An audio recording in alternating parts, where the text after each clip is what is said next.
Hello, everybody. I'm going to discuss a phenomenon which I will refer to as the divine embrace. It has to do with the connection that we have in a metaphysical sense with God. I know that we do have connections. We pray to Him, we love Him, and we commune with Him. I'm referring to something different, though. It's an ontological or metaphysical connection that we don't realize is there.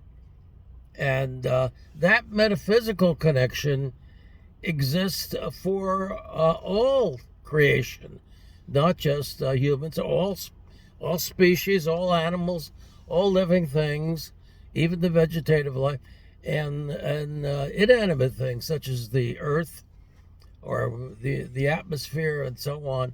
All of these things have an ontological connection with God that is persistent.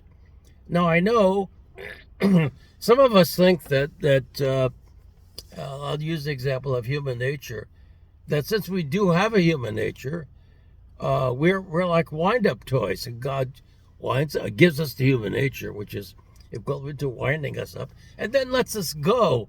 And that human nature determines what we can do, what we can't do, and that combined with, our free will, plays out our life. I don't believe that is true.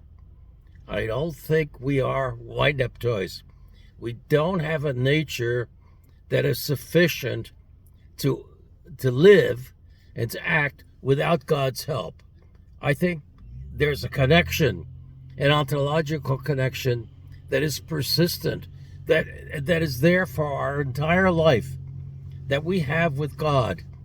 And I think that connection has a lot to do with the controversy over whether, it's God's sovereignty that dictates or whether it's man's free will.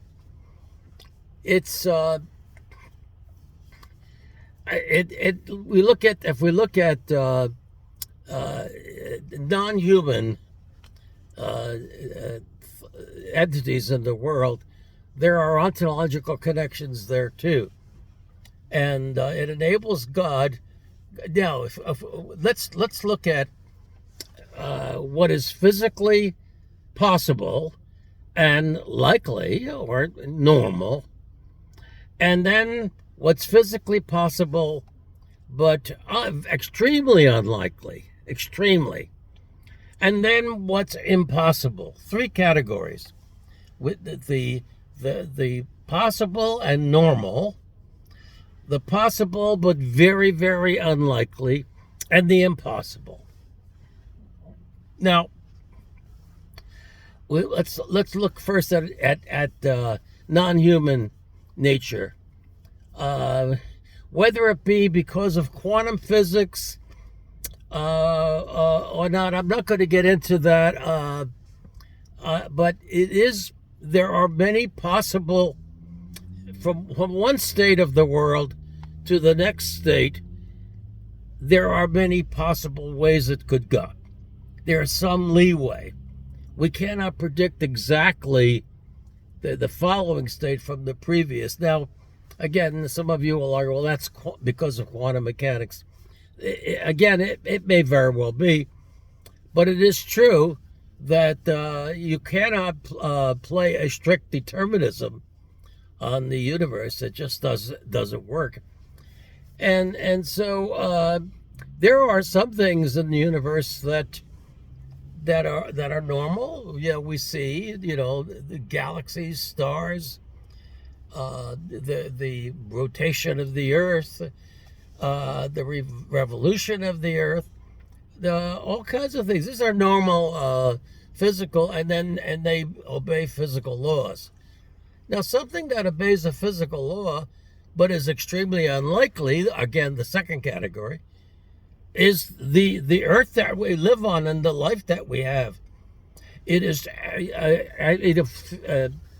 people that get into this area have determined the probability that life as we know it would evolve from strictly random activities, and the probability is astronomically small. It is so small. I can't emphasize enough that you don't have to say really that's impossible, but it really is possible. It's just extremely unlikely. But here we are. Here, we're on the earth. We're living. Everything is exactly what it needs to be in order for a life like ours to thrive. And so, how does that happen? I think my theory is that God has a connection with all of the universe and can cause the extremely unlikely to occur. He guides the universe throughout all time. He doesn't wind it up and then just leave it because if everything has a nature. Now let's look at human beings. We have a nature. Does he wind us up and let us go and make our decisions and live our life? I don't think so. I think God has an intimate connection with us that we need to have, and that he guides us through that intimate connection for our entire life. Now, he doesn't force us to do anything. We have free will, but there are many different possibilities. Just because we have free will doesn't say, well, there are going to be a lot of circumstances where it is possible for us to go one way, it's possible for us to go another way. I think God works within what is possible for human beings, but he determines which way we're going to freely go. So it sounds contradictory, I know. He determines which way we're going to freely go. And he has that connection with us for our entire... We are not complete without God. We need to have God's connection in order for us to live and for us to go on. So there really isn't a contradiction in that sense then between God's sovereignty and our free will. God's plan will take place no matter what. What God decides is what will be executed. That's what will happen. Does that mean we're not responsible? No, it doesn't mean that at all. God creates us and creates the free choices that we make. They are our choices. They're not his. Well, I mean, some of you will say, well, he is making it. Yes, they're his choices as well. But he is not forcing that on us. Okay? He's working within our own nature. Why? Because is he intervening? No. We are naturally connected to the Godhead. And the Godhead guides us in a very, very natural way. There's no force whatsoever. He respects our free will. Thank you for listening to me.